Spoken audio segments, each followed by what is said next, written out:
emails and phone calls have been pouring into my office over the past month.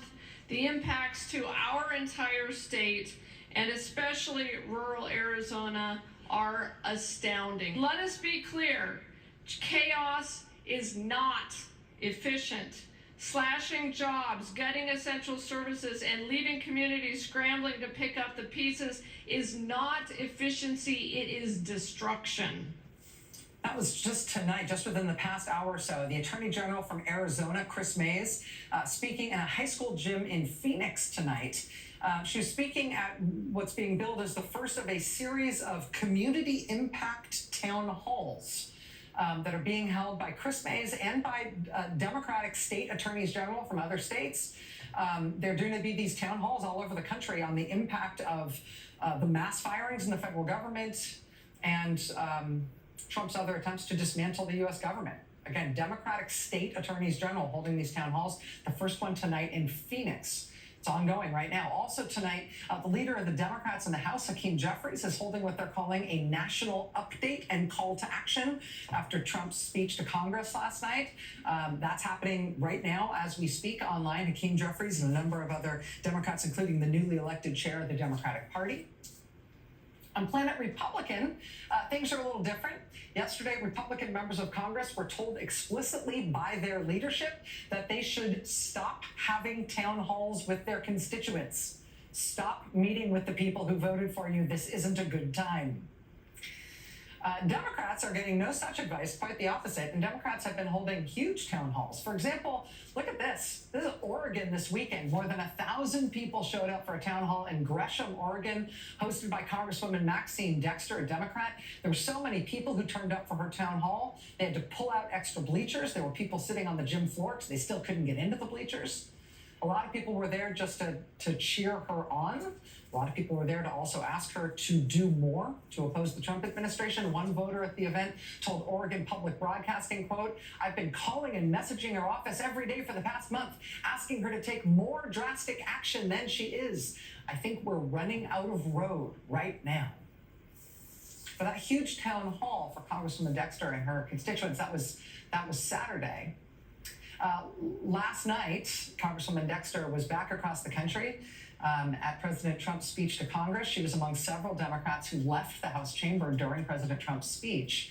And I will tell you, I screwed up and twice described Congresswoman Dexter as being from Maryland. It's because I had written in my handwritten notes to self, Congresswoman Dexter, MD, to remind myself that she's a doctor. And in the moment, because my brain is the size and texture of a teaspoon of split pea soup at this point in my career, I read MD as Maryland, not she's a doctor from Oregon. Congresswoman Dexter on the left here walked out of President Trump's speech last night, along with her fellow Oregon Congresswoman Andrea Salinas. Joining us now is Democratic Congresswoman Dr. Maxine Dexter from the great state of Oregon. Congresswoman Dexter, I am very sorry for saying you were from Maryland last night, and I did it twice. I apologize deeply. Oh, no offense taken at all. I was delighted to hear you said my name. And thanks so much for having me, Rachel. Well, I'd had you on the brain anyway, because I had looked at that footage from the huge town hall that you had in your district this weekend on Saturday. It's one of the biggest ones that I've seen anywhere in the country. Seeing that high school gym or middle school gym, that school gym fill up like that with your constituents, and seeing some of the tape from there, seeing the energy, it was, to me, it was very moving. I just have to ask you what you made of that and whether that was what you expected. I didn't know what to expect. It was my first solo town hall. I'd had a couple with Senator Merkley, but I didn't know if anyone was going to show up. I was hoping. But Rachel, I too was moved. There was one point in particular where it was a groundswell of emotion and people trying to convey to me their concerns and their fears and their desire for me to do something. And that is what I mentally took a note of and said, I've got to take that with me back to Washington next week. When your constituents are bringing that frustration and that sense of urgency and desperation to you. Are people articulating what it is they want you to do, or if there is some idea of scalable action or more effective action or more dramatic action that they think is within reach that they want to see you do, or is it more an inchoate sense that something must be done, but I don't know what it is? Yeah, our democracy is sick. My voters understand that. Our constituents across the country, you just showed footage, clearly understand that. And I am a critical care physician, and my job for 20 years has been to look at a patient and say sick or not sick. This is a democracy that is sick, and certainly what you don't do when someone's sick is sit back and say, they might get better, they might get worse, let's see. You intervene, you take action, you do something. So it resonates profoundly with me, what my voters are saying right now, and what we do here in Congress, or what we all should be doing in Congress, is representing our people. As Nancy Pelosi says, our job description are one and the same, representative. You represent a district that voted for you, a blue district. Right next door is a red district. The part of Oregon that you're in is a patchwork in terms of its ideological makeup. And the relative levels of passion among its citizens about various things.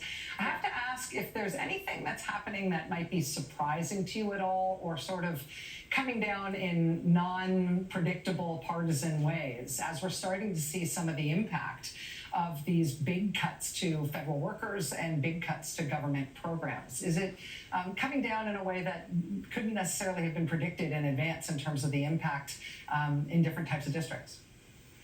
Yeah, as you said, I've got a very blue district. It's a D plus 22. So that means, I have the preponderance of my district is going to be Democrat. And they are very clear with me at this point.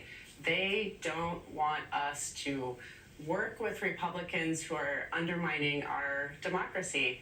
And that was actually in this town hall. One of the areas where I got the most pushback from my constituents was when I was talking about we've got to work on these issues together, and there's good people in Congress who really want to do the right thing. I think we've lost trust. They are feeling so scared and so threatened, and really, it's a great betrayal. People voted for Donald Trump because they thought he was going to be the working Americans' champion. And he's turned out to be quite the opposite. He's firing them left and right.